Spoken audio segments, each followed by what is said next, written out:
Welcome. This is Paula Chafee-Scardamelli of DiviningTheMuse.com with your Monday Tarot message from the Muse for the week of July 16th.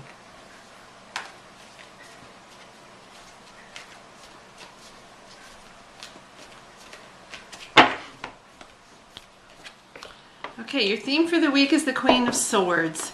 Swords is the element of air in the realm of mind, thoughts, attitudes, beliefs, and communication. This woman is very clear in her communication. She's the mistress of the element. You can see her with her tattoo of a kind of blade weapon here. Her fan has the ribs are swords. And then there's this light, this representing this clarity of mind, this elevated state of mind. She takes no guff. She doesn't put up with any of the so-called BS. So, and she's a mistress writer. She knows how to write, to communicate, to speak.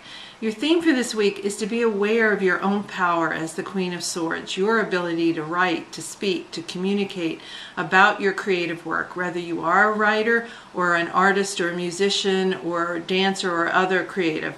Whatever it is, you know how to communicate about it. Be aware of that power that you have this week. So we're still in Swords. Here's the Page of Swords for the focus. The page, remember swords, mind, air, thoughts, attitudes, beliefs, and communication. The page is the one with the enthusiasm, the vitality, that youthful exuberance and excitement that comes with youth. And here he holds a small pillow with two small swords on it.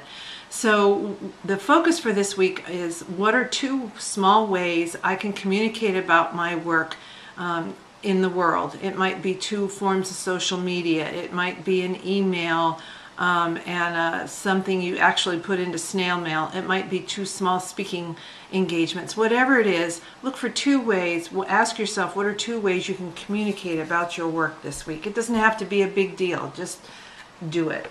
Your action this week is a Major Arcana card, and look at the energy in this. Besides this red gold quality to the card, here we have this Amazonian figure seated with these big cats around her. We have the lion and the tiger and the leopard, and she doesn't need anything to keep them in order, just her touch, her light, her inner confidence.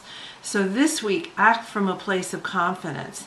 Remember the Helen Reddy song, Hear Me Roar. It's this kind of, I know my strength, I know what I can do, I'll move forward with it. Just that touch, that awareness of that inner confidence is all that's necessary. And then finally, when you can do that communication, when you remind yourself of your power as the Queen of Swords, and when you act from that place of centeredness and confidence and fortitude, then you receive the gift of the King of Coins. Coins is the element of earth in the realm of home, health, and wealth, anything you can touch, taste, or feel. The king, of course, is the master of the element. Here he stands elevated in a balcony looking below. The gift this week is someone, maybe yourself, but maybe someone outside you, who can help you get the big perspective on your work and see how you can create a plan for your work that will bring in the financial reward. So as we look at the story for this week, we have three royals in this reading. This is about your personal energy, the people around you who can help you move your work into the world in a successful way. We start with the Queen of Swords, very much the mistress of the element of air, very clear about her communication, and she can detect the BS without any problem. So she doesn't deal in that either. She's very clear, concise, and in her mind about her work. Then think about, your focus is, what are the two ways I can communicate about my work this week? Two small steps I can take towards doing that. Then how do I act from a place of inner fortitude, strength, and confidence to put my work out in the world? And finally, is it me or is it someone else in my circle who can help me get the big picture and make a plan for financial returns on my creative work? And this is Paula Chafee-Scardamelli of Divining the Muse. I'll be on the road for the next couple of weeks and will return in August. Wishing you divine musings.